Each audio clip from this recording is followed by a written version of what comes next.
1975 में पंजाब के अंदर यानी जेल सिंह मुख्यमंत्री हुआ करते थे। उन्होंने पंजाब में एससी को 25% रिजर्वेशन उस वक्त था, उसको दो भागों में ए और बी कैटेगरी बना के बांट दिया। और बांटने के बाद वो लगभग 2004 तक चलता रहा। लेकिन इस बीच कई डेवलपमेंट हुए। 1990 में आंध्र प्रदेश के अंदर भी अनुसूचित जाति की लिस्ट के अंदर सब क्लासिफिकेशन किया गया। और सन 2000 के अंदर तमिलनाडु के अंदर भी सब कैटेगराइजेशन सब क्लासिफिकेशन किया गया जी। लेकिन आंध्र के सरकार के इस फैसले के बाद एक व्यक्ति कोर्ट गए, ईवी चिन्नैया के नाम से versus state of Andhra Pradesh के नाम से वो जजमेंट 2004 में माननीय सर्वोच्च न्यायालय से आया। और उसमें 5 जजों की खंडपीठ ने ये डिसाइड किया कि ये फैसला सरकार का आर्टिकल 14 और आर्टिकल 14, 15, 16 का उल्लंघन है। ये फैसला सरकार का आर्टिकल 341 ऑफ इंडियन कॉन्स्टिट्यूशन के खिलाफ है। चूँकि ये जो लिस्ट है शेड्यूल्ड कास्ट वाली 341 ए के अंदर राष्ट्रपति जी उसको नोटिफिकेशन करते हैं। और 341 क्लोज 2 के अंदर उसमें कहा गया है कि सरकार पार्लियामेंट के द्वारा जो पास होता है वही सूची को राष्ट्रपति 341 के अंदर उसको नोटिफिकेशन करते हैं। लिहाजा ये जो सरकार ने फैसला किया है ये सरकार का फैसला गैरकानूनी है, संविधान के खिलाफ है। और साथ ही साथ एक बात और कहा उन्होंने कि ये जो सोसाइटी है, क्लास है शेड्यूल्ड कास्ट, ये बेसिकली होमोजीनियस है। यानी इसका बैकग्राउंड में अगर जाएं, ये जाति के आधार पर है कि इन अमुक अमुक जातियों के साथ जाति की वजह से अछूतपन और भेदभाव होता रहा है।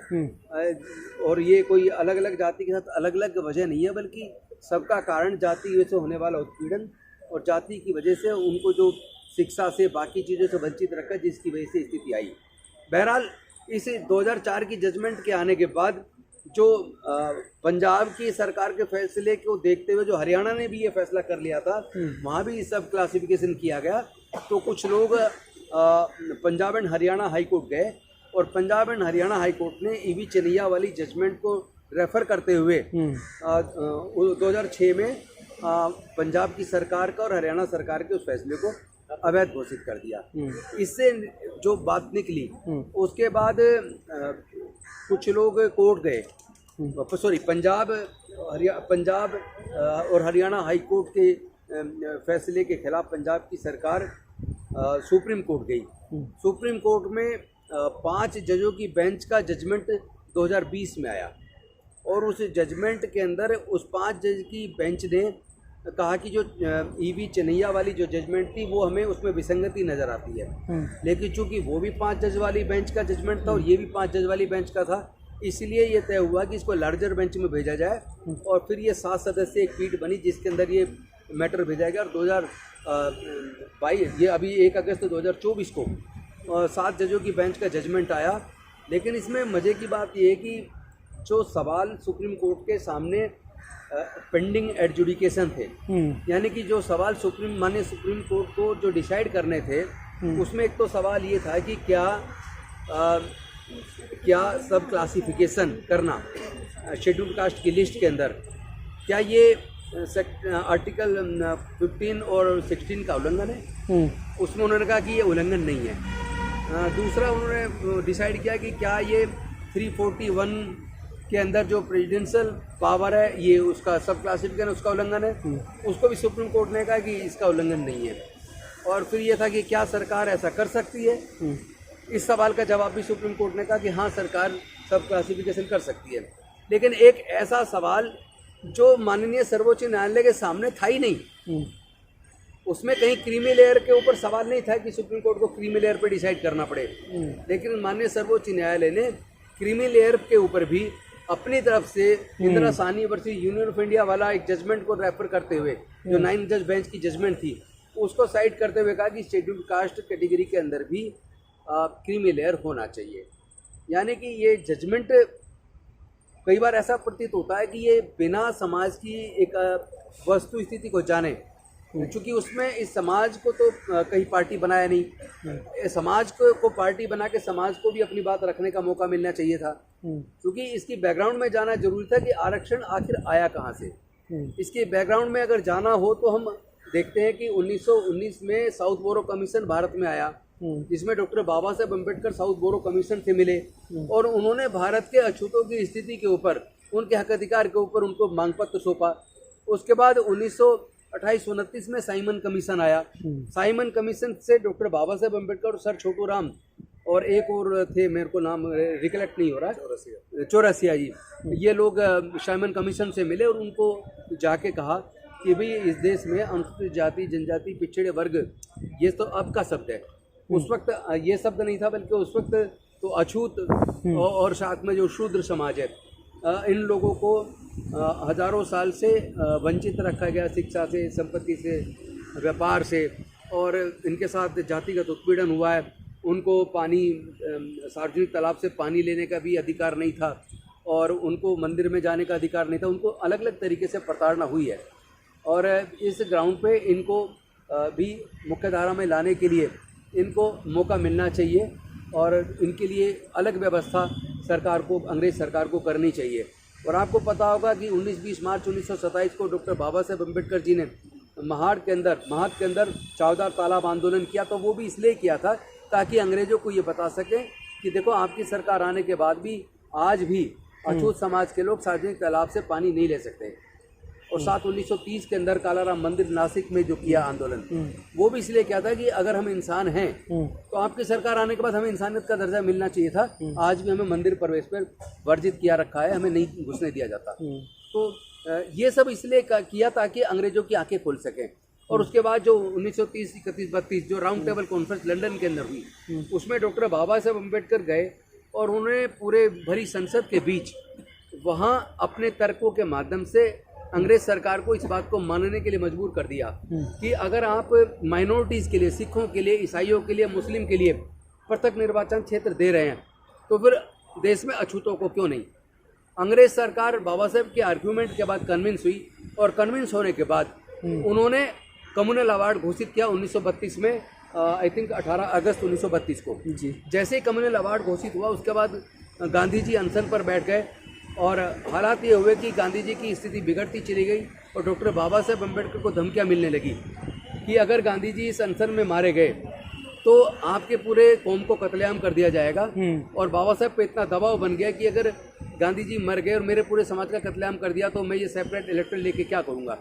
मजबूरी में डॉक्टर बाबा साहेब अम्बेडकर जी को समझौता करना पड़ा और गांधी और बाबा साहेब जी के बीच में एक समझौता हुआ 24 सितंबर 1932 को, जो पूना पैक्ट के रूप में याद किया जाता है। कुछ लोग उसको सेलिब्रेट करते हैं लेकिन हम लोग उसको एक बुरे दिन के तौर पर देखते हैं, क्योंकि बाबा साहब ने कहा था कि आज मैं ये पूना पैक्ट पर समझौता करने से मेरा मन इतना दुखी है कि जी करता है कि मैं बिजली के खंभे से चिपक के अपनी जान दे दूँ। क्योंकि वो जानते थे कि सेपरेट इलेक्टोरल जो छिन रहा है इसके बदले में जो रिजर्वेशन मिल रहा है, पॉलिटिकल रिजर्वेशन, इससे जो हमारे चुने हुए प्रतिनिधि संसद के अंदर जीत के जाएंगे, विधानसभाओं में जाएंगे, वो लोग अपनी पार्टी के गुलाम होकर रह जाएंगे, वो समाज की आवाज़ नहीं बनेंगे। और जो पॉलिटिकल रिप्रेजेंटेशन की जो बात थी, कहीं ना कहीं वो रिप्रेजेंटेशन एक नकली साबित होगा और आज उसका परिणाम वो नकली साबित हुआ। तो बहरहाल ये बैकग्राउंड थी, रिजर्वेशन किस वजह से मिला पूना पैक्ट के माध्यम से, लेकिन उसका जो असली आधार था वो जो होमोजीनियस सोसाइटी थी, यानी जाति की वजह से जो उनको हर चीज़ से वंचित रखा, प्रताड़ना की गई। और आज भी ऐसे एग्जाम्पल मैं आपको हजारों दे सकता हूँ जिसमें आज भी हमारे समाज के लोगों को घोड़ी पे चढ़ने पे उनके ऊपर हमला कर दिया जाता है, मूंछ रखने पर हत्या कर दी जाती है, बच्चे को पानी का घड़ा छू लेने पर हत्या कर दी जाती है। तो लेटेस्ट की घटना है 3-4। एक और बड़ा एग्जाम्पल मैं आपको देना चाहता हूँ।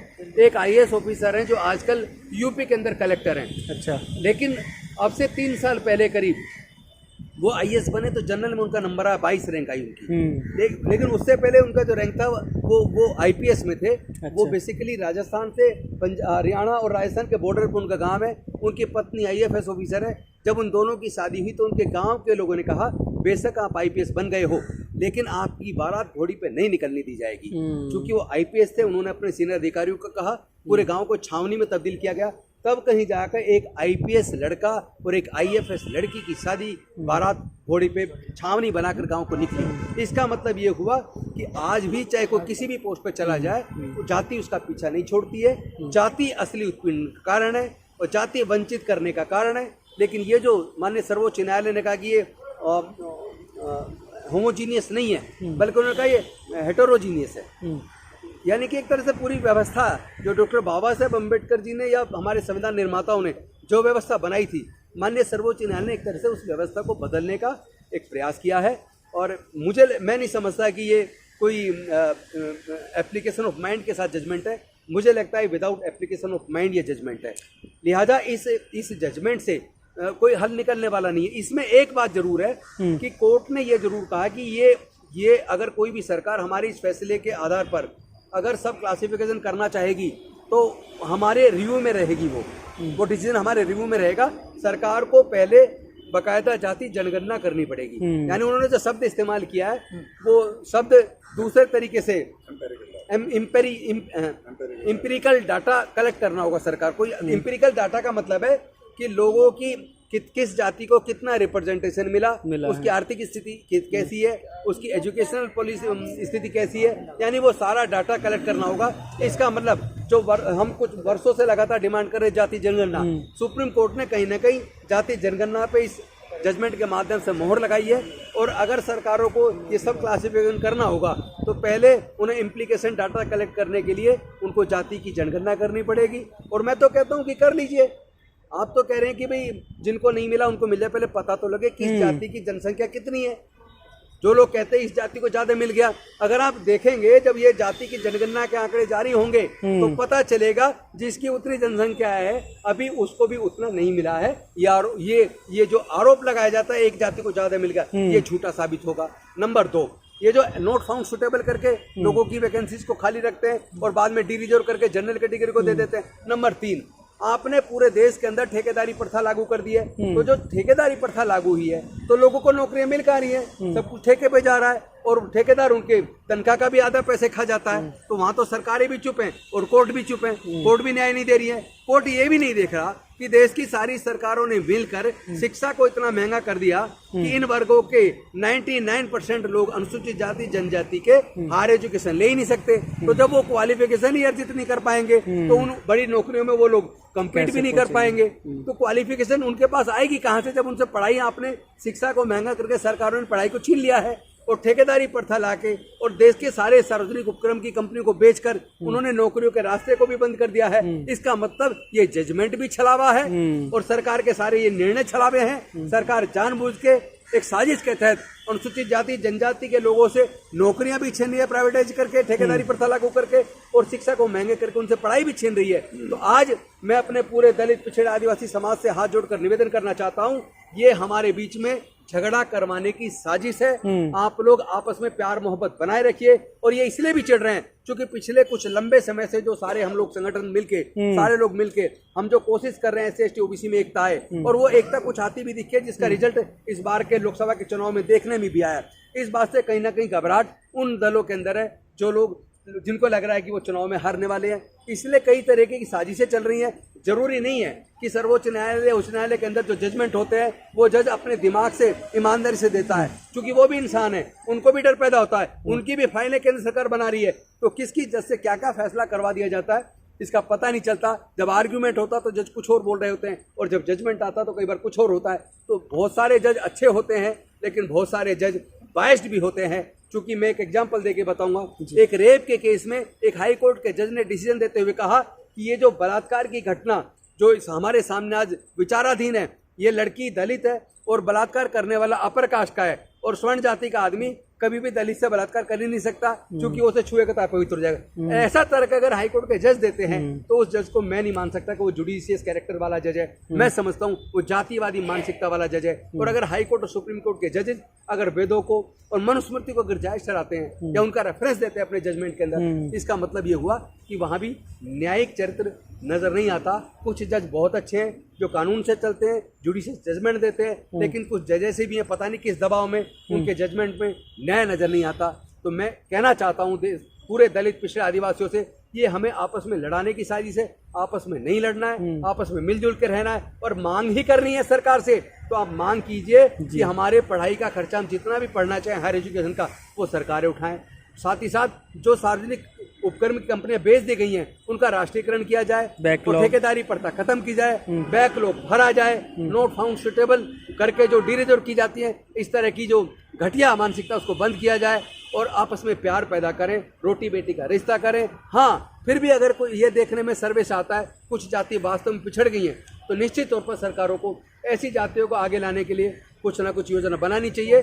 और हम लोग भी एक संगठन के जिम्मेदार होने के नाते मिशन जय भीम के माध्यम से और तमाम हमारे SC ST OB के संगठन इस खुले दिल से इस बात के लिए तैयार हैं कि इन वर्गों में जो वर्ग पिछड़ गए उनको आगे लाने के लिए उनकी पढ़ाई और उनको उस जो प्लेइंग लेवल फील्ड उनको देना चाहिए। ये सरकारों की जिम्मेदारी है, लेकिन समाज से निवेदन है आपस में किसी भी सूरत में किसी भी राजनीतिक साजिश के तहत आपस में नहीं झगड़ना है, मिलजुल के इसका सामना करना है। चलिए ठीक है, थैंक यू।